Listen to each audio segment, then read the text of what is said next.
My daughter-in-law thought my silence was a sign of weakness, that I would bow my head and face the insult.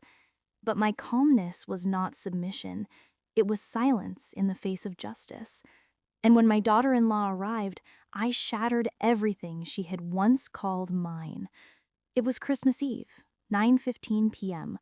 My house smelled of freshly baked honey ham and sweet potato pie. 22 people sat around the dining room table I'd spent 3 days decorating. Golden lights, embroidered tablecloths inherited from my mother. In the midst of all this effort, with a foolish hope still lingering within me, my daughter-in-law picked up my grandfather's watch, the pocket watch that had sustained 4 generations of my family, and tossed it to the floor like an empty candy wrapper. "This?" said Nia, holding the blue velvet box between 2 fingers like it burned her skin. "Seriously, Marilyn? An old, scratched-up watch?" Her voice cut through the air. Conversations stopped. Someone dropped a fork. "It's worthless junk." Those 3 words came out of her mouth so naturally that it took me seconds to process what she'd said. Then came the gesture. She took the watch, held it up for everyone to see, and let it drop. The sound was sharp, final. I looked at my son. Darius was sitting next to her, eyes fixed on his plate. He didn't look up, didn't say a word. His hands trembled slightly, but he did nothing. Nothing. And then I heard the laughter. Cassandra, Nia's mother, covered her mouth with one hand but couldn't contain the cackle. She looked at me from across the table with those small eyes full of mockery. "Oh, Marilyn," she said between laughs. "Always so extra. Couldn't you buy something decent for your son? Something that actually had value?" I felt the blood rush to my head, felt the air grow thick, felt every pair of eyes at that table watching me, waiting for my reaction. My sister Lorraine stood up immediately. "That's enough. Who do you think you are to—" "This is a family matter, Lorraine," Nia interrupted coldly. "Mind your own business." The silence that followed was worse than any scream. I bent down slowly. I picked up the watch from the floor. The crystal was shattered. The face was intact but covered in dust. I cleaned it with the napkin from my lap and put it in my dress pocket. Then I stood up. I didn't tremble, didn't cry. Something inside me had broken too, but in a different way. In a definitive way. I took my phone from the purse hanging on my chair back. Everyone was watching me. Nia was smiling smugly. Darius still wouldn't look up. I dialed the first number. "Good evening, Mr. Henderson. Sorry to call on Christmas. I need you to repossess a vehicle. Mercedes E-Class. License plate MD4789. The music playing softly in the background suddenly seemed too loud. "Tonight, yes, right now." Nia's smile began to fade. I dialed the second number. "Raymond, it's Marilyn Porter. Yes, Merry Christmas to you too. I need you to remove Darius Porter from all corporate accounts immediately. No, it's not a mistake. Do it now." Nia stood up. "Wait, what are you doing?" I didn't answer her. I dialed the third number. "Phone banking? Good evening. I need to freeze 2 credit cards under my name, ending in 4156 and 8923. Yes, I'm sure." "Mom," Darius finally spoke, "you're overreacting. Nia was just—" I looked at him, really looked at him, and I didn't recognize the man in front of me. "You had 38 seconds. 38 seconds while your wife trampled on the memory of your great-grandfather, my grandfather, the man who taught me everything I know. And you said nothing." My voice didn't rise in volume. It didn't need to. "Nia, Darius, I looked at both of you. From this moment on, you're on your own." Nia let out a nervous laugh. "What does that mean? Are you kicking us out? This is our house too. We live here too." "You can stay as long as you want, but you won't receive another penny from me." I walked over to where Calvin, my lawyer, was sitting next to my sister. I touched his shoulder. Calvin, are you free tomorrow morning? He nodded, understanding immediately. I need to update my will. Nia's face lost all color, and there, in that perfect moment of absolute silence, I knew I had made the best decision of my life. But to understand how I got to that point, to understand why that watch meant my red line, I need to tell you the whole story from the beginning. Before I dive in, tell me where you're listening from. It always makes me smile seeing how far we all are, yet somehow right here, together. If this story touched something in your heart, stay until the end, because what comes next will leave you speechless. And if you want to keep hearing real stories like this one, subscribe to the channel. My name is Marilyn Porter, and I'm 66 years old. I wasn't born rich, didn't inherit anything easy.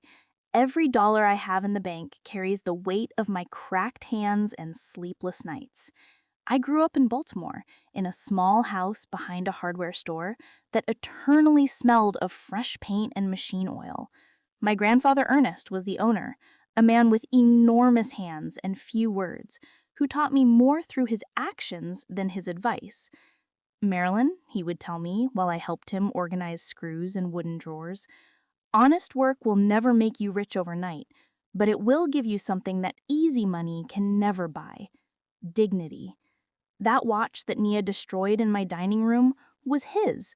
His father gave it to him when he opened his first hardware store in 1952. He wore it every day of his life until he died and gave it to me when I was 17. "You have an eye for numbers, baby girl," he told me on his deathbed. "Take care of this business when I'm gone." And I did. I married Robert Porter when I was 23. He was a good man, hardworking, quiet, but steady. We took over the hardware store together, and for 18 years we built something solid. Not spectacular, but enough. We had one son, Darius, my only child.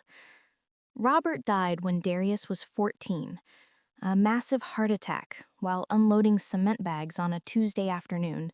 He didn't even make it to the hospital. I was left alone with a teenager, a hardware store drowning in debt, and a hole in my chest I thought would never close. For 6 months, I didn't know if we were going to survive. Suppliers demanded overdue payments. Customers went to the bigger stores. Darius cried every night asking for his daddy. One early morning, sitting in the store's office, surrounded by unpaid bills, I took my grandfather's watch and opened it. Inside, he had engraved something I'd never paid attention to before. Strength is not bought, it is built. I closed the account books, dried my tears, and got to work. I renegotiated every debt, found new suppliers. I learned to carry heavy loads myself when there was no money for employees. Darius helped me after school, handling nails and organizing inventory. "We're a team, Mom," he'd tell me with that smile he inherited from his father. It took us 3 years to climb out of that hole, but we did it. By the time Darius turned 25, we didn't have one hardware store, we had 3. One in downtown Baltimore, another in Towson, and the third in Glenbrae. We employed 42 people, brought in $6 million a year, all built with work, with early mornings, with difficult decisions and sacrifices nobody sees. I never remarried, never had time or desire. My entire life revolved around 2 things: my hardware stores and my son. Darius studied business administration. He was smart, responsible, caring. We saw each other every Sunday without fail. We'd have breakfast, grits and eggs in the house, then review the business numbers together. "Someday, all this will be yours, son," I'd tell him while going through the balance sheets. "I don't want it to be mine, Mom. I want it to be ours, always." Those words filled my heart. I believed nothing could break what we'd built together. I believed a son's love was unshakable. But then she arrived. Nia Campbell appeared in our lives 4 years ago at a construction materials expo downtown. Darius was 33, She was 29, tall, slender, straight dark hair, always perfectly styled, expensive clothes, flawless nails, rehearsed smile. She introduced herself as a brand consultant for family businesses. She had elegant business cards and a social media profile full of photos at luxury restaurants, Caribbean beach trips, and designer bags.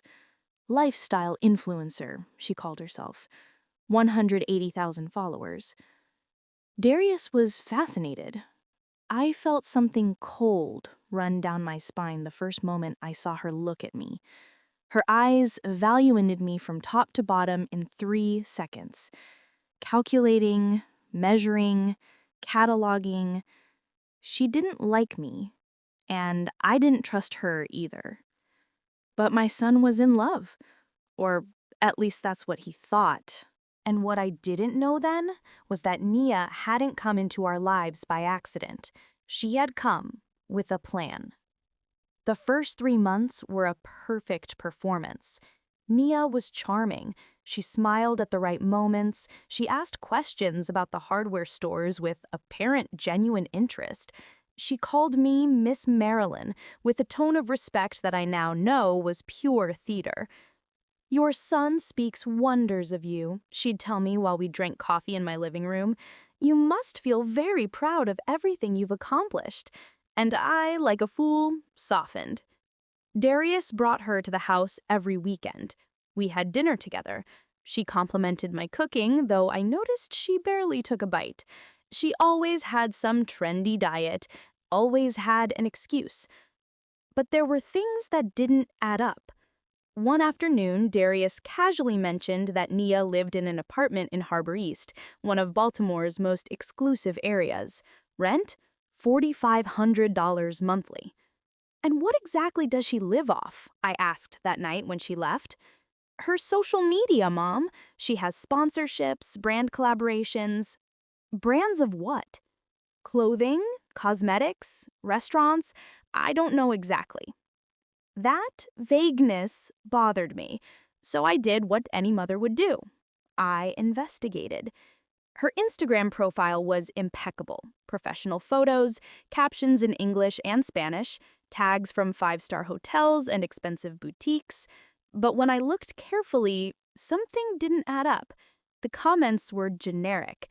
The likes seemed real, but genuine interactions were scarce. And most importantly, none of those brands that supposedly sponsored her mentioned her on their own accounts. I asked my niece, Danielle, who works in digital marketing. "Aunt Marilyn," she told me after reviewing the profile, "this smells like bot followers. Look at the growth patterns and these hotel photos. I bet they're day visits or free trials. This doesn't generate the money she claims." That night, I couldn't sleep. The next day, I invited Nia to lunch. Just the two of us. "Tell me about your family," I said while we shared crab cakes at a place near the hardware store. Her face tensed for a fraction of a second before recovering her smile. "My mom lives in Atlanta. She's a widow like you. My dad died 6 years ago." "And what does she do?" She's retired, has her pension." "Siblings?" "No, I'm an only child." "And you studied what?" Another almost imperceptible pause. "Communications at Spelman." Everything sounded correct, but there was something in the way she answered, as if she were reciting a memorized script. "Nia," I said with all the warmth I could fake, "I know Darius is very excited about you, and I just want him to be happy." She nodded with those eyes that didn't smile, though her mouth did. "But I also want you to know something." I leaned slightly forward. "My son is everything I have, and I've worked my whole life to give him a future. So I need to be sure that whoever is by his side loves him for who he is, not for what he has." Her expression changed. Just for an instant, a flash of something cold and calculating crossed her gaze. Then she let out a soft, almost sad laugh. Miss Marilyn, I understand your concern, really, but I promise you I love Darius. His money doesn't interest me. Liar. I knew it in that moment, but I had no proof, only intuition. That night, I spoke with Darius. Son, I think you should take things slower. You barely know her. His reaction caught me off guard. Why do you always do this, Mom? His voice sounded tired, frustrated. You're never satisfied with anyone. No girlfriend of mine has ever been good enough for you. That's not true. Yes, it is. Laura wasn't educated enough. Patricia was too quiet. And now Naya? What? Too pretty? Too successful? It's not that. It's just that something doesn't sit right with me. Something, he repeated bitterly. Something you can't explain. Just a feeling. Mother's intuition.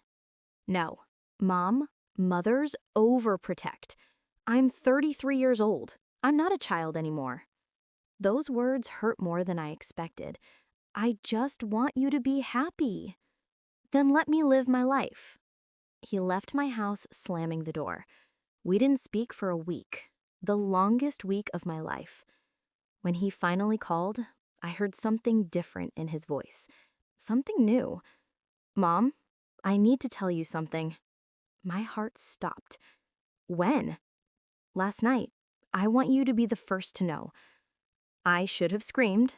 I should have begged him to wait, but his voice sounded so happy, so excited.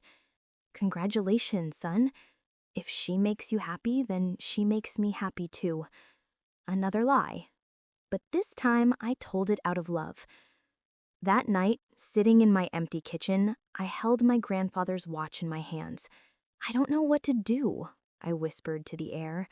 I don't know how to protect him without losing him. But it was already too late. Naya had won the first battle, and I didn't even know we were at war. Because what would come next would teach me that my worst suspicions fell short. The wedding was set for 6 months later, 6 months that Naya used to transform herself into the perfect bride. She posted photos of her and Darius with sappy captions. The love of my life, my forever. Every image calculated to the millimeter. Her followers went crazy.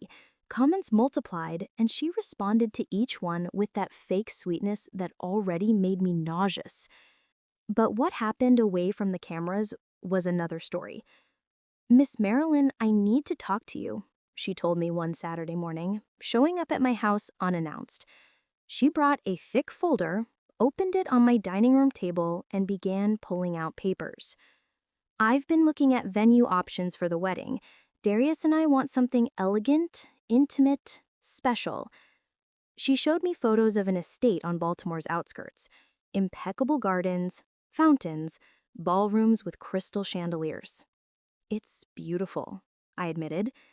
The complete package costs $85,000.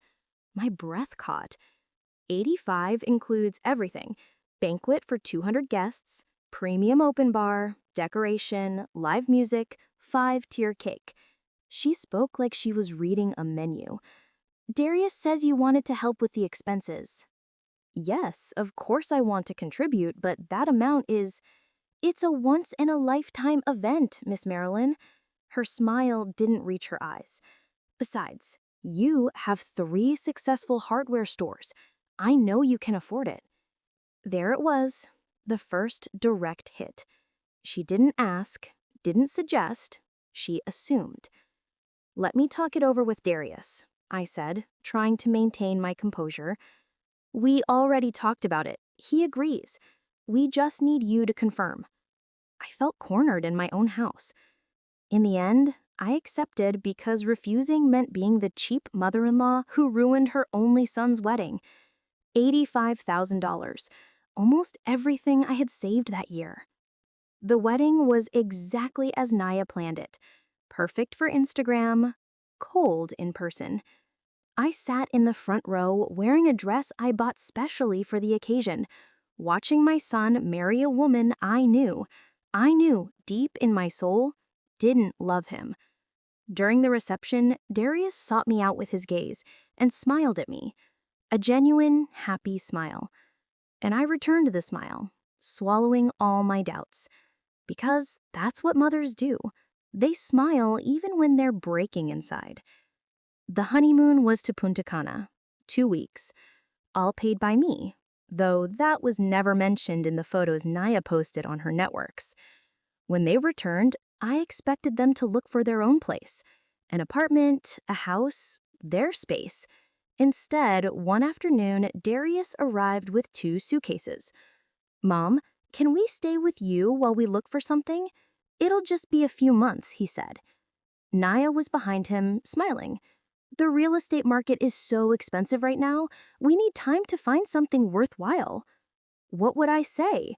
Of course, son. This will always be your home. The months turned into a year, then 2, and staying temporarily transformed into permanent occupation. Naya began changing things. First, small details. A new vase here, different cushions there. To modernize a bit, Miss Marilyn, with all due respect, your decoration is very traditional. Then bigger things. She wanted to paint the living room gray instead of beige I had chosen. It's more elegant, more contemporary.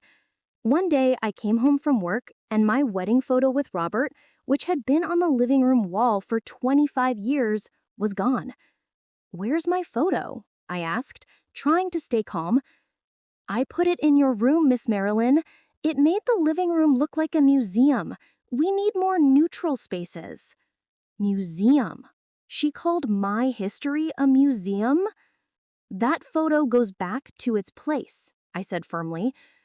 Naya sighed dramatically. "As you wish." But the damage was done. The message was clear. This was no longer my house. It was hers. And then, Cassandra arrived. Naya's mother appeared one Thursday afternoon with 3 large suitcases. Mom had problems with her landlord in Atlanta, Naya explained. She got evicted. She needs to stay with us for a while. They didn't even ask me.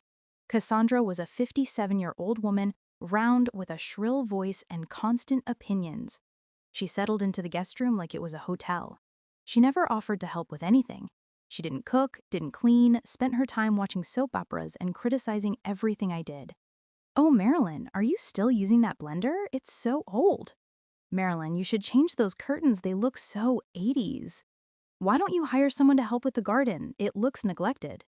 And Naya backed her up in everything. They laughed together, whispered in low voices when I passed by. They looked at me like I was the intruder, in my own house. Darius worked at the hardware stores, but we no longer had those Sunday breakfasts. We no longer reviewed the business numbers together. "I'm tired, Mom. Naya and I want to rest on weekends." Rest. With my money. In my house. Because although Darius still had a salary at the hardware stores, $45,000 annually, that money disappeared like water through his hands. One day, I reviewed the corporate accounts. Darius had access to a business card for company-related expenses.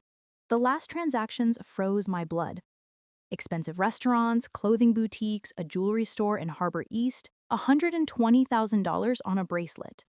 I confronted him that night. "Darius, what is this? These are gifts for Naya with the company card." "Mom, we're married. What's mine is hers too." "But this isn't yours. It's the company's. It's the hardware stores we built together." Naya entered the living room at that moment. "What's the problem, Miss Marilyn? Don't you want your son to give his wife gifts?" "The problem is that—" "The problem," she interrupted me, "is that you treat Darius like he's still a child, like he needs your permission for everything." Tears instantly sprang from her eyes, a talent she mastered to perfection. "I just want you to accept me, to trust me, but you always see me as an enemy." Darius hugged her immediately. "Calm down, honey." Then he looked at me with reproach. "Mom, you need to stop controlling everything." That night, I cried in my room in silence, so no one would hear me, because I was losing my son. And the worst part was that he didn't even realize it. Your support truly keeps me going. And if you'd like to be a source of inspiration for others too, give the story a like and subscribe. Together, we can reach and help even more people. The change was so gradual I almost didn't notice it. Like when you boil a frog alive. If you raise the temperature suddenly, it jumps out. But if you increase it degree by degree, it stays there until it's too late. That's how I was losing Darius. Sundays had been sacred for 33 years. Since he was a child, we'd have breakfast together, scrambled eggs, biscuits, coffee. We talked about everything, life, business, his dreams. But after the wedding, those Sundays began getting canceled. Mom, Naya doesn't feel well, maybe another day. Mom, we have plans with Naya's friends. Mom, we need time for ourselves as a couple. At first, I understood. They're newlyweds, I thought. It's normal. But another day never came. The phone calls also changed. Before, Darius called me every day just to say hello, to ask how my day had been. Now, if I didn't call, days would pass without talking. And when I did call, the conversations were short, cold. Everything okay, son? Yes, Mom, just busy. Busy with what? Can we get together to? We'll talk later, I have to hang up. Click. On Saturday, my friend Letitia invited me to lunch. We went to a restaurant downtown, and while we waited for our food, she put her hand over mine. Marilyn, what's happening between you and Darius? Why do you ask? I saw him last week at the grocery store with Naya and her mom. I spoke to them, said hello. Darius barely looked at me, and when I mentioned your name, Naya immediately changed the subject. I felt a knot in my throat. They're very busy, I suppose? No, Marilyn, this is something else. Something's not right. That same night, I decided to do something I'd never done. Check Naya's social media more carefully. There were recent photos, a family gathering in my own house, a dinner with friends, a movie afternoon in the living room. I wasn't in any of them. Literally, in my house, at events organized under my roof, and I didn't appear in a single image. I kept looking. I found a complete album titled Family. Naya with Darius, Naya with Cassandra, Naya with cousins I didn't even know, Naya with both their friends. Not one photo of me. It was like I didn't exist. I decided to talk to Darius face to face, without Naya around. I waited for him one afternoon outside the Glen Burnie hardware store. When he came out and saw me, his expression wasn't joy, it was annoyance. Mom, what are you doing here? I need to talk to you alone. He sighed, but quickly because I'm supposed to pick up Naya. We went to a nearby cafe. I ordered 2 coffees that neither of us touched. Darius, I feel like I'm losing you. Don't start, Mom. Let me finish, please. My voice broke. We don't talk anymore, we don't see each other, and when we're together, I feel like you're miles away. It's because you don't make it easy. Me? What did I do? You constantly make Naya feel bad with your comments, with your looks, with your attitude. What comments? What attitude? She tells me everything, Mom. How you correct her, how you criticize everything she does, how you make her feel like she's not good enough for me. I sat there speechless, because none of that was true. Darius, I know it's hard for you, okay? I know for years it was just you and me, but I've grown up. I have my own family now, and I need you to accept that. Your own family? I repeated those words, feeling them cut me. And what am I? That's not what I meant. Then what did you mean? He ran his hands through his hair, frustrated.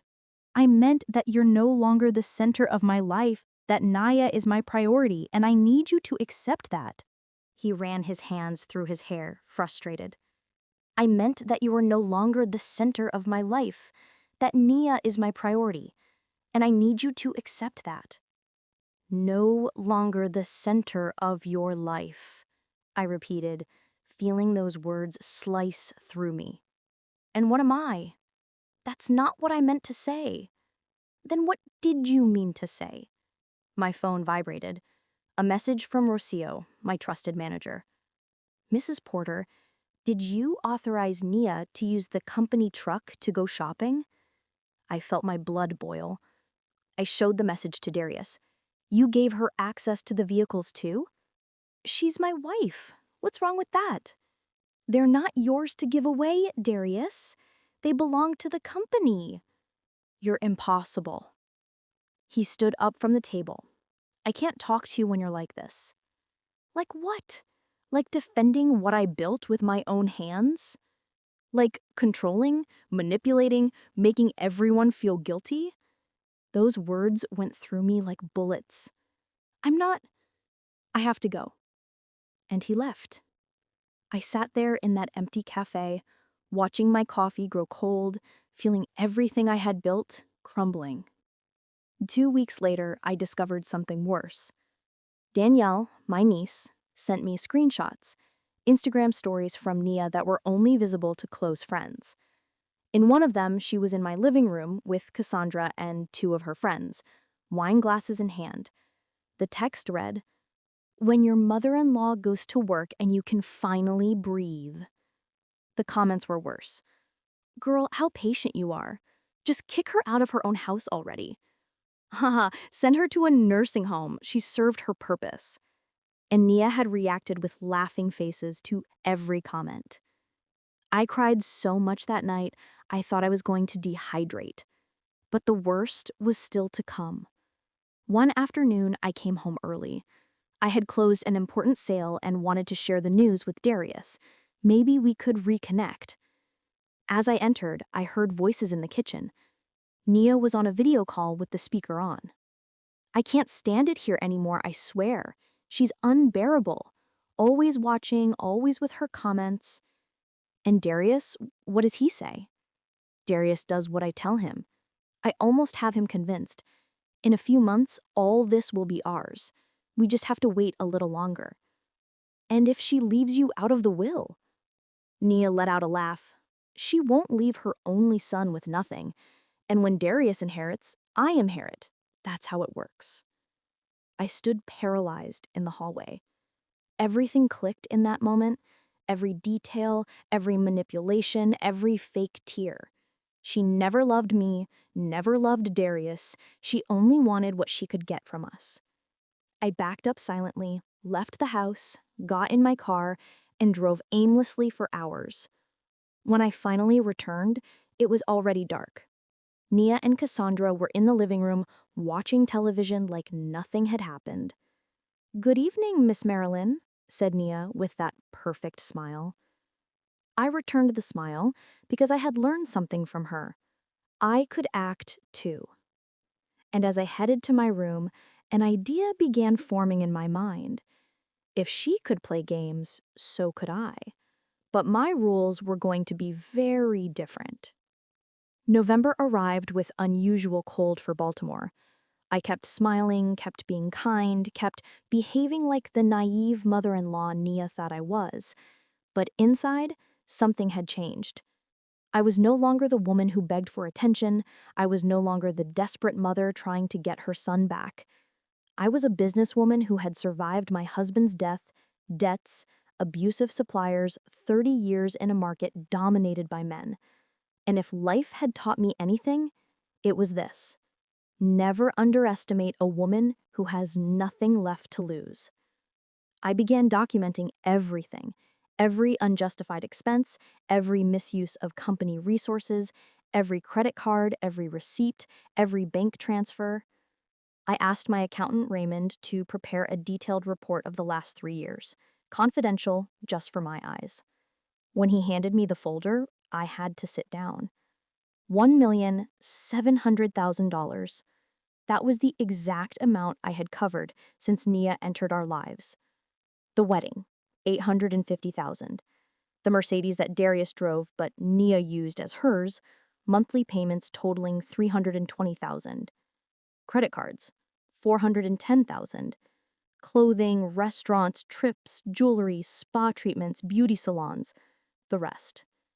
And Darius had no idea of the real magnitude because Nia managed his money, reviewed his statements, controlled every dollar that came in. "To better manage our expenses," she had told him.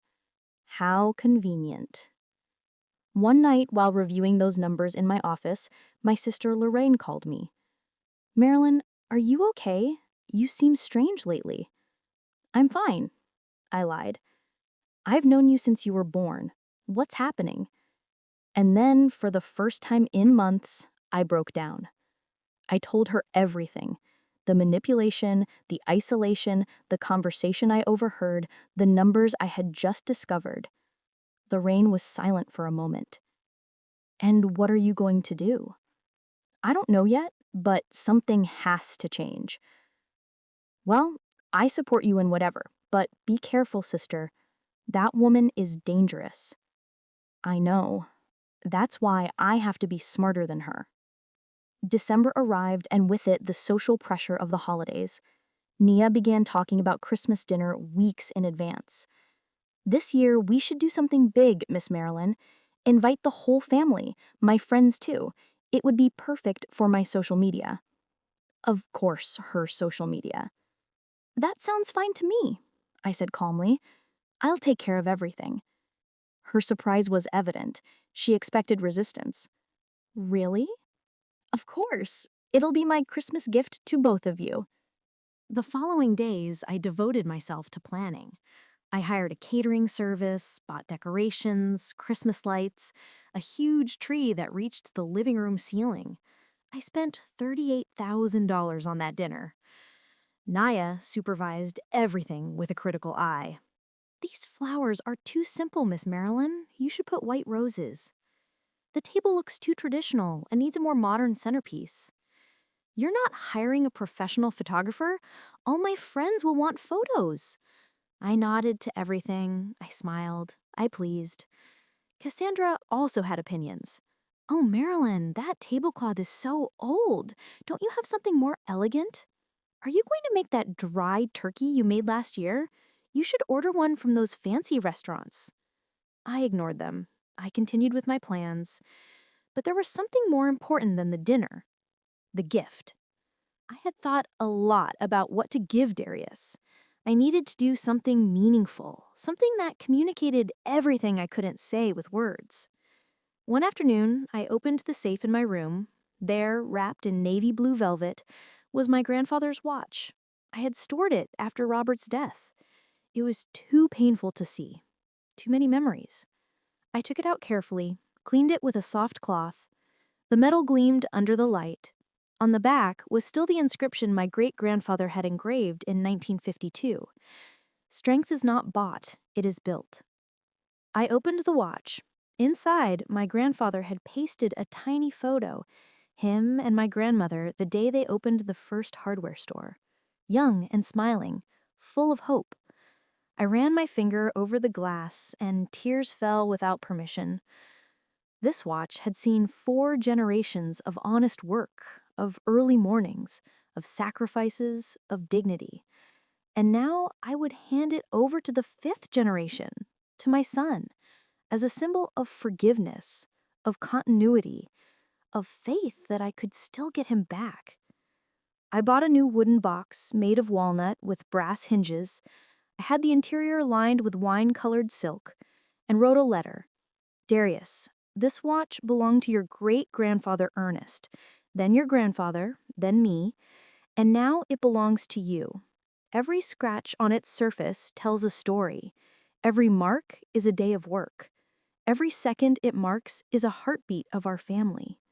I give it to you not because it's valuable in money. I give it to you because you are the continuation of everything they built.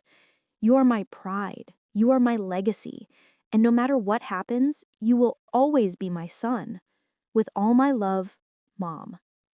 I folded the letter and placed it inside the box next to the watch.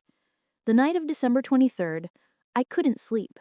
Something in my chest told me that something was going to go wrong. A hunch, a premonition. I got up at 3 in the morning and walked through the house in silence. Everything was ready. The table set, the lights on, the gifts under the tree. I stopped in front of a family photo that still hung in the hallway. Darius was 12 years old, Robert was hugging me around the waist. All 3 of us were smiling. Give me strength, because I think tomorrow everything is going to change. I didn't know how right I was. The morning of December 24th arrived cold and cloudy. Naya came down for breakfast in a tight red dress, heels, perfect makeup. At 9 in the morning. Today is going to be epic, she said while taking a selfie in front of the tree. My followers are going crazy with the decoration. Cassandra appeared behind her, laughing at something on her phone. Darius came down last. He looked tired, with dark circles under his eyes. "Good morning, Mom." "Good morning, son." I wanted to hug him. I wanted to tell him so many things, but I just smiled at him. "Ready for tonight?" He nodded vaguely, and while I watched the three of them laughing in the living room, foreign to them as always, I held the box with the watch in my hands.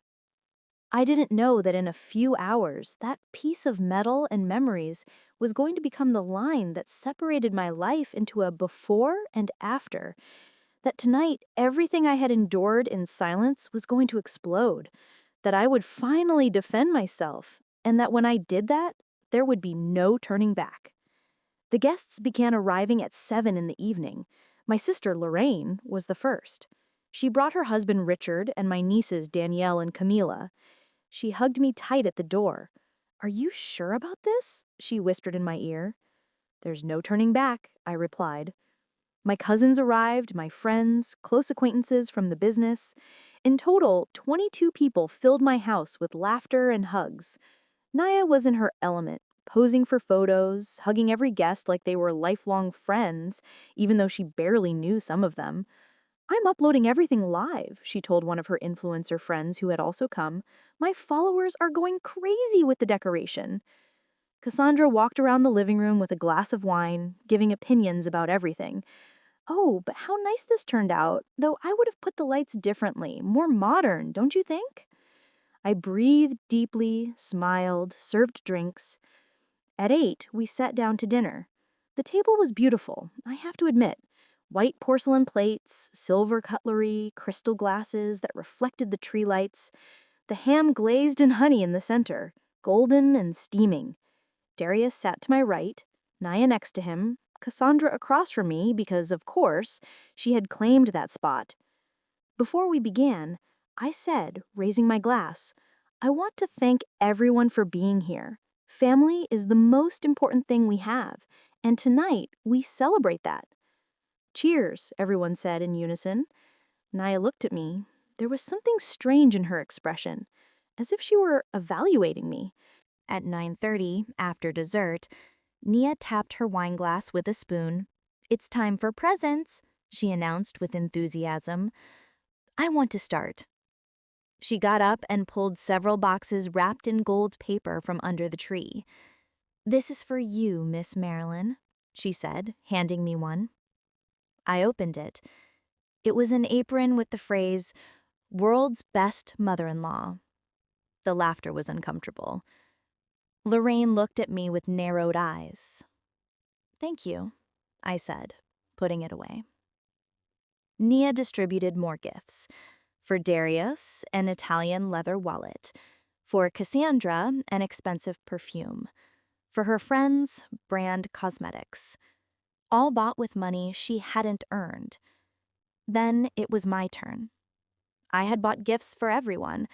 Cashmere pashminas, silk ties, select wines, simple but elegant jewelry. When Nia opened her gift, a Cartier bracelet that cost $95,000, her reaction was lukewarm. "Oh, thanks, I guess. It's nice." She didn't even put it on.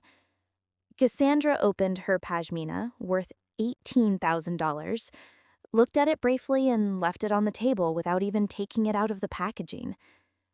"What a detail," she murmured, without emotion. I felt the first sting of rage, but I swallowed it. Finally, I took out the walnut box. The entire room fell silent when I placed it in front of Darius. "This is for you, son." He took it carefully. His fingers ran over the polished wood. "Mom, the box is beautiful." "Open it." He did so slowly. First, he took out the letter. He read it in silence. I saw his eyes moisten. Then he took out the watch. "Mom," his voice broke. "It's Grandpa Ernest's watch. It belonged to him, my grandfather, and my father. Now it's yours." I explained the history. each generation that had used it, each sacrifice it represented, each early morning, each difficult decision. This watch saw the hardware stores being born, saw your father grow up, saw you being born. And I want you to use it remembering where you come from, remembering that everything we have was built with work and dignity. Darius held the watch with both hands. His tears ran down his cheeks. This is the best gift you've ever given me, Mom. He stood up to hug me, and then Nia spoke. Can I see it? Darius, still emotional, handed it to her. Nia took it, examined it, turning it around, frowning. This isn't a Rolex or an Omega. No, I replied. It's a Longines from 1952. They don't make that model anymore. And how much is it worth?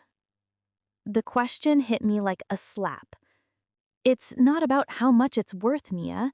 It's about it looks very old and has scratches all over it. She held it up for everyone to see. I mean, it's nice for a museum, I suppose, but as a Christmas gift. The air thickened. What are you saying? Asked Darius softly. Nia let out an uncomfortable laugh. Don't misunderstand me, honey. I know it has sentimental value, but... She looked directly at me. Seriously, Miss Marilyn? An old, scratched watch? That's the best you can give? Nia, Darius warned. But she didn't stop. I mean, you have 3 successful hardware stores, money to give me a Cartier bracelet, but for your only son, you give cheap junk? Cheap junk. Those words came out of her mouth and floated in the air like poison. I felt every pair of eyes at that table staring at us. That watch, I said with a trembling voice, has more history than anything you've ever had in your life. History doesn't pay bills, she replied coldly. And then she did. With a quick, almost theatrical movement, she let the watch drop. The sound of metal and crystal crashing against the wooden floor resonated like a gunshot. Absolute silence. No one breathed. I looked at the watch on the floor, the crystal shattered into pieces, the face down, and something inside me went out. Cassandra was the next to speak. Between laughs. High, mocking laughs. Oh, Marilyn, always so dramatic. Couldn't you buy something decent? Something that really had value for your son? She covered her mouth with her hand, but her eyes danced with satisfaction. Lorraine stood up immediately. That's enough. Who the hell do you think you are? Sit down, Lorraine. Nia cut her off. This is a matter between direct family. Don't butt in where you're not called. I looked at Darius, my son, my only son. He was staring at the watch on the floor. His hands were shaking, his breathing was agitated. Darius, I said softly, say something. He looked up, looked at me, then looked at Nia. He opened his mouth and said nothing. 38 seconds. I counted them mentally. 38 seconds of silence, while his wife had just destroyed the memory of his great-grandfather, and he said absolutely nothing. I got up from the chair with a calm I didn't know I possessed. I bent down, carefully picked up the watch from the floor, cleaned it with my napkin, and put it in my dress pocket. Then I took out my phone, and there, in front of 22 witnesses, I made the calls that would change everything. My fingers didn't tremble when I unlocked the phone. Adrenaline ran through my veins like liquid fire, but my mind was clear, crystalline, more awake than I had been in 3 years. I dialed the first number. Mr. Henderson, the BMW dealership where I had bought the car, answered on the second ring. Mr. Henderson? Good evening. This is Marilyn Porter. Mrs. Porter? What a surprise. Merry Christmas. Likewise. I'm sorry to call on these dates, but I need you to repossess a vehicle. Mercedes E-Class, 2023 model, license plates MD4789K. Silence on the other end. Repossess? Was there a problem? The title holder is me, and I want it picked up tonight, right now, if possible. Mrs. Porter, it's Christmas Eve. I'll pay triple the tow truck fee, but I want that vehicle off my property in less than an hour. Understood. I'll send the unit immediately. Nia had stopped smiling. Her face was beginning to pale. Wait, what are you doing? I didn't answer her. I dialed the second number. Raymond, my accountant, answered with Christmas music in the background. Marilyn, is everything okay? Raymond, I need you to log into the system right now. Remove Darius Porter from all corporate accounts immediately.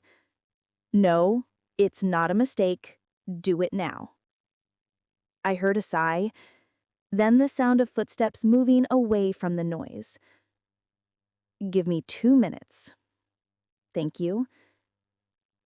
Darius finally reacted. Mom, what are you doing? This is an overreaction. Nia was just... I looked at him, really looked at him, and in that moment, I didn't see my son. I saw a stranger. Overreaction? Your wife just threw your great-grandfather's watch on the floor. My grandfather's, the man who taught me everything I know, and you said nothing. My voice didn't rise in volume. It didn't need to. Nia, Darius. I looked at both of them. From this moment on, you're on your own.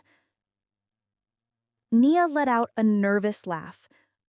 What does that mean? Are you going to kick us out? This is our house too. We live here too. You can stay as long as you want, but you won't receive another penny from me. I walked over to where Calvin, my lawyer, was sitting next to my sister. I touched his shoulder. Calvin, are you free tomorrow morning? He nodded, understanding immediately. I need to update my will. Nia's face lost all color, and there... The tow truck arrived at 11:15 p.m. Nia came back into the house barefoot. She had broken a heel running down the street. Her perfect makeup was now a mess of smeared mascara and lipstick. You're a witch, she spat the words at me. A bitter old woman who can't stand to see her son happy. Nia, that's enough, said Darius with a tired voice. Enough. You shut up. You're a coward. You should have defended me. You should have put her in her place. Defend you from what? From the truth? She looked at him with contempt. You're a mama's boy. You always have been. I thought I could change you, but you're pathetic. The words fell like stones. Darius stood up slowly, and in his gaze I saw something I hadn't seen in 3 years. Clarity. I think you should go to bed. Tomorrow we'll talk. There's nothing to talk about. You either support me or nothing. Nia, go to bed. She went up the stairs stomping hard, with Cassandra following her while muttering insults I couldn't quite hear. The guests began saying goodbye, uncomfortable hugs, whispered words of support. You did the right thing, my friend Letitia told me as she left. That woman deserved this and more, added my cousin Fernando. Lorraine was the last to leave. Do you want me to stay? No, I need to process this alone. Are you sure? I nodded. She hugged me tight. I love you, sister, and I'm proud of you. When everyone left, I picked up the plates, stored the food, cleaned the table. Darius helped me in silence. We didn't talk, just worked side by side like we used to when he was a child. At 1 in the morning, we finally sat in the kitchen with hot coffee. I'm sorry, Mom. What are you sorry for? For everything. For not seeing you, for not listening to you, for allowing them to disrespect you in your own house. His eyes were red, swollen. Darius, no, let me talk, please. He breathed deeply. I knew, deep down, I knew something wasn't right, but it was easier to ignore it. It was easier to blame you than face the truth. And what is the truth? That I married someone I don't know, that I let myself be blinded by, I don't know, by her beauty? By the way she made me feel important? By the life she projected on social media? Social media isn't real life, son. I know, now I know. He took a sip of coffee. When I saw those numbers, $1,700,000, I had no idea. I thought we were spending normally. I thought we shared expenses. She was lying to you. She was manipulating me, and I let her because it was more comfortable not to ask. I put my hand over his. Love isn't comfortable, Darius. True love challenges you, makes you better, doesn't empty you. He cried then, like I hadn't seen him cry since his father's death, and I cried with him. The following days were controlled chaos. On the morning of the 25th, Naya came down to breakfast like nothing had happened. Good morning, she said with a forced smile. Darius and I were sitting at the table. Good morning, he replied dryly. She served herself coffee, opened the refrigerator, took out her usual imported Greek yogurt, then pulled out her phone and tried to order an Uber. Why isn't my payment method working? Silence. Darius, your card isn't working either. There are no more cards, Naya. What? My mom canceled them. Didn't you hear last night? I watched panic cross her face. She went into her banking app, checked again, and how am I supposed to get around? Public transportation, I suggested, sipping my coffee, like millions of people in this city. She glared at me. That afternoon, Naya went out with her friends, or at least tried to. They picked her up in a car. They went to a restaurant in Harbor East, one of those places with tiny plates and ridiculous prices. But when the check came, her card was declined. It must be an error, she said nervously. Try this other one. Declined as well. One of her friends had to pay with a tight smile and a don't worry about it that sounded like the opposite. Danielle told me later. She found out because Naya's friend posted an Instagram story, a photo of the receipt with the text, "When you invite to eat and your friend forgot her wallet." Naya lost 200 followers that day. On December 26th, she tried to go shopping. She had seen a dress at an exclusive boutique days before. She had it on hold, $7,000. When she arrived to pick it up, all her cards were declined. I'm sorry, ma'am. If you can't pay today, we'll have to return it to the sales floor. The humiliation was public. There were other customers. They recognized her from Instagram. The whispers began immediately. That night, she came home furious. This is abuse, financial abuse. You can sue me. Sue me. With what money will you pay the lawyer? That I don't know. Darius was in his room, didn't come down to defend her. On the 27th, Cassandra tried to mediate. Marilyn, let's be reasonable. You're family. Everyone makes mistakes. Everyone or just your daughter? Naya is young, she's impulsive, but she loves Darius. Naya loves what Darius can give her. There's a difference. You're very hard. And you're very opportunistic. Cassandra got offended. She went up to her room stomping like a tantrum-throwing child. That night, I heard Naya and her mother arguing. My house's walls are thick, but their screams pierced through everything. You promised this would work. It would work if you weren't so stupid. I told you not to provoke her. She provokes me with her attitude. Now what are we going to do? We have no money. Interesting. We have, plural. On the 28th, I observed something revealing. Nia began deleting photos from Instagram, the ones with the BMW, those from expensive restaurants, those from boutiques. Her carefully curated aesthetic was beginning to crumble, and her followers noticed it. No more luxury? What happened to the car? You look different lately. Each comment was a small wound to her inflated ego. On the 29th, Darius and I went to the hardware stores. All three of them. We reviewed inventory, checked accounts, talked with employees. Rocio, my trusted manager, pulled me aside. "Mrs. Porter, I'm glad to see you around here, and I'm even gladder to see young Darius actually working." "What do you mean?" "Well, before, let's say he came little, and when he did come, it was more to give orders than to work." Darius heard from afar. I saw how it hurt him. That night, during dinner, he asked me, "Can I start over at the hardware stores? Learn from the bottom up like I should have done from the beginning?" My heart swelled. I'd love that son. Nia came downstairs just then. "Are you crazy? You're the owner's son." "Exactly," said Darius. "I'm the son, not the owner, and I need to earn that place." "This is ridiculous. Your mom is brainwashing you." "My mom is opening my eyes."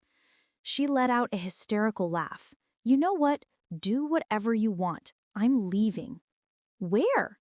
"Anywhere, away from this house of crazy people." She went up, packed a suitcase, came down with Cassandra following her. "Are we going to a hotel?" "With what money?" I asked. She stopped. Her face decomposed as she remembered she had no access to anything. She pulled out her phone, called someone.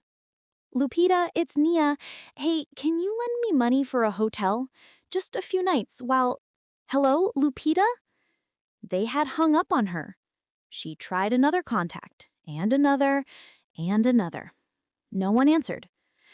Finally, humiliated, she went back upstairs, and I knew with absolute certainty that the fall was just beginning. January arrived with a dry cold that cut the skin. Nia and Cassandra were still in my house, not because they wanted to, but because they had no alternative. The silence between us was dense. We ate at different times. They locked themselves in their room most of the day. I continued with my routine as if they didn't exist. And it worked. Darius had begun working at the Towson hardware store, the oldest, the smallest, where my grandfather had started everything. "I want to learn from where you learned, Mom," he had told me. I put him to load boxes, serve customers, sweep the warehouse, do inventory. He left every day at 6 in the morning. He returned at 7 at night, exhausted, with dirty hands, with clothes stained with dust and paint. Nia would see him arrive and wrinkle her nose. "I can't believe you've lowered yourself to this." "I didn't lower myself, I elevated myself," he'd respond, before going to shower. One afternoon in mid-January, Nia came down with a proposal. "I need to talk to you, Marilyn." It was the first time she called me by my name without the Miss in front. Interesting. "Speak." "Look, I know things went wrong, and I recognize I made mistakes."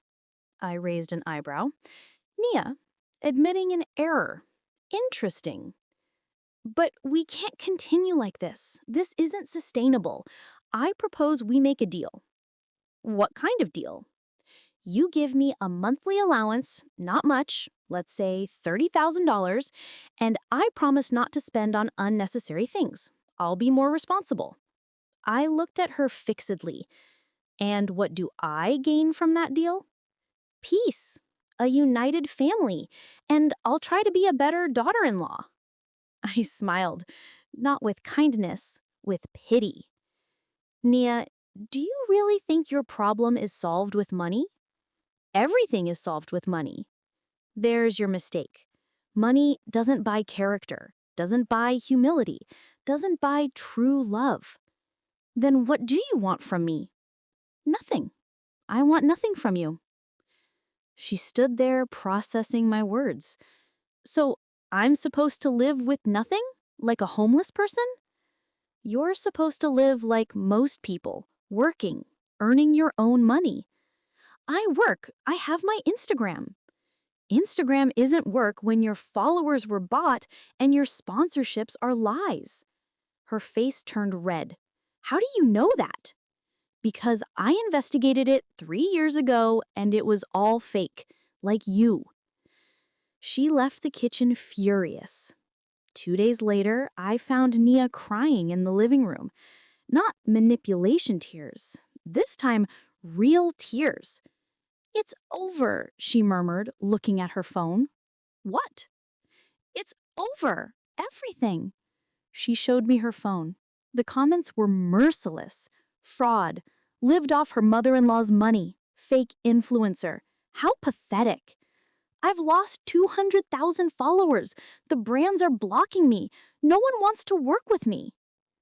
And that hurts you more than having hurt the people who opened their home doors to you? She looked at me with red eyes. Don't you understand? This was my life, my identity. Who am I without this? That's exactly the question you should have asked yourself 3 years ago. I sat next to her, not close, but not far either. Nia, do you know what the difference is between you and me? That you're rich and I'm not? No. That I built something real, something with my hands, something that survives beyond likes and followers. I built something.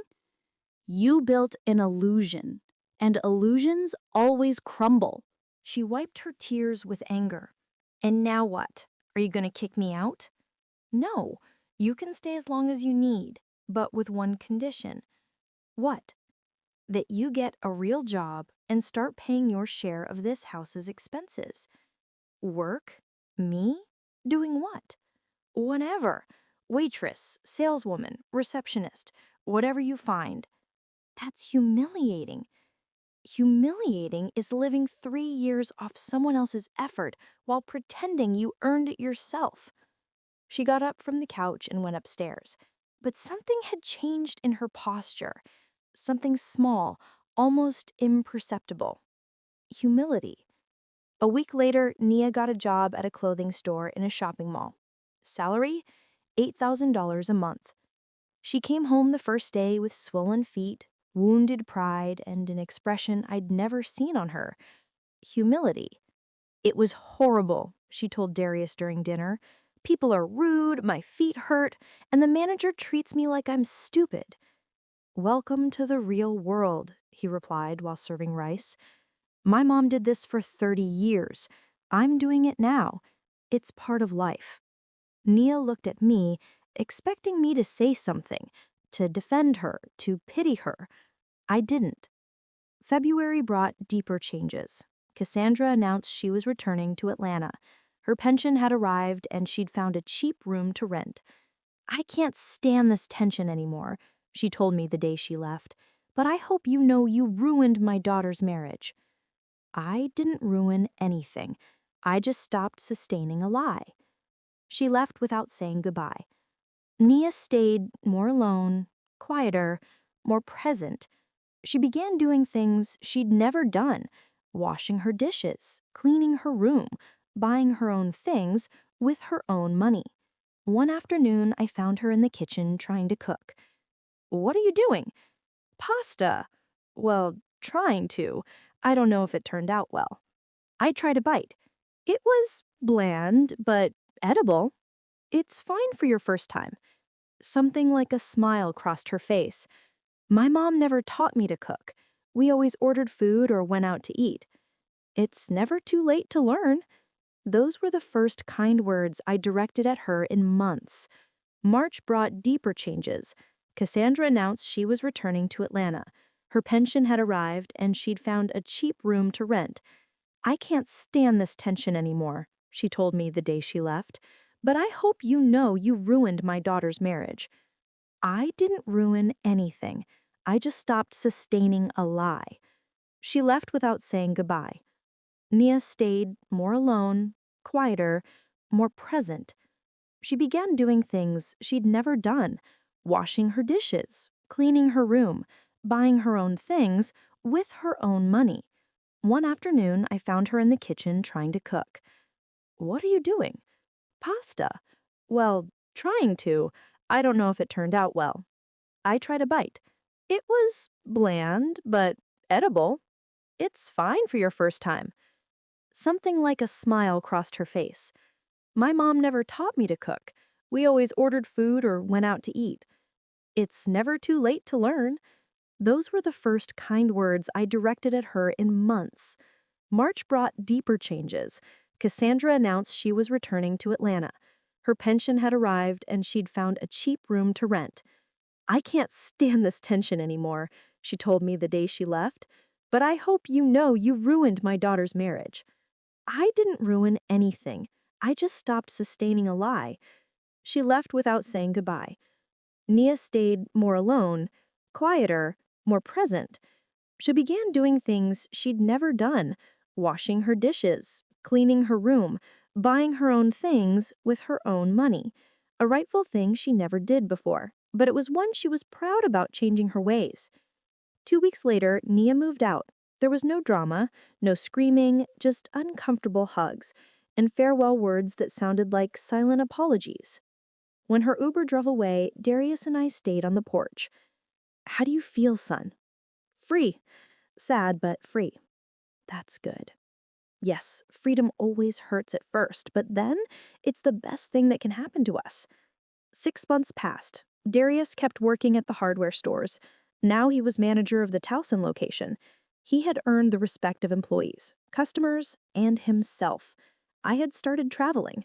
Small trips with Lorraine and my friends to places I'd always wanted to see but never had time for. And one September afternoon, Darius appeared at my house with something in his hands.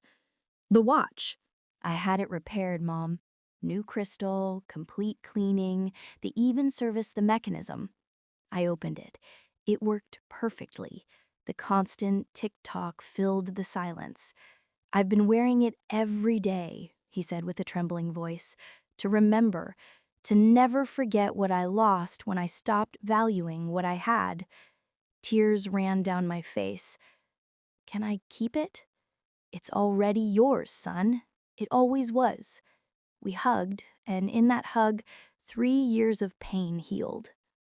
One Sunday in October, Darius and I resumed our tradition. Breakfast at home, scrambled eggs, biscuits from Don Chema's bakery, coffee prepared the way my grandmother taught me. "You know what's the most ironic thing about all this?" he told me while buttering a roll. "What?" "That Nia taught me something important without meaning to." "What?" "That true love doesn't ask you to give up who you are. It helps you be a better version of yourself." I smiled. "That's an expensive lesson, son." $1,700,000 expensive. He laughed. A genuine laugh I hadn't heard since before his wedding. But it was worth every penny because it brought me back home, back to myself. That afternoon, while reviewing the hardware store's books in my office, my phone vibrated. It was a message from Danielle. "Aunt, look at this." It was an Instagram screenshot. Nia's profile. It was no longer a luxury influencer account. Now it was called Nia in Reconstruction. The profile picture showed her without makeup, hair pulled back, shy but real smile. Her last post said, "A year ago, I lost everything. My credibility, my marriage, my fake identity. It was the best thing that could happen to me. Today, I work in retail, earn little, live in a small apartment, and for the first time in my life, I sleep peacefully because what I have is mine. I earned it, and no one can take it from me." It had 3,000 likes, and the comments were surprisingly positive. I showed the phone to Darius. He read in silence, then nodded. "I'm glad for her, really." "Do you miss her?" "I miss what I thought she was, but I don't miss the lie." That night, sitting on the porch with a cup of hot chocolate, the Christmas lights twinkling softly, I thought about everything I'd lived through. The pain, the betrayal, the humiliation, but also the strength I found when I thought I had nothing left, the dignity I recovered when I set boundaries, the peace I felt when I stopped chasing love from those who didn't know how to value it. I took the watch from my pocket and opened it. The photo of my grandparents smiled at me from inside. I did it. I survived. And more than that, I flourished. Because that's the truth I learned the hard way. You can give everything for love. You can sacrifice yourself. You can be generous to exhaustion. But never, never should you allow them to take your dignity. Because true wealth isn't in what you possess. It's in what you don't allow them to take from you.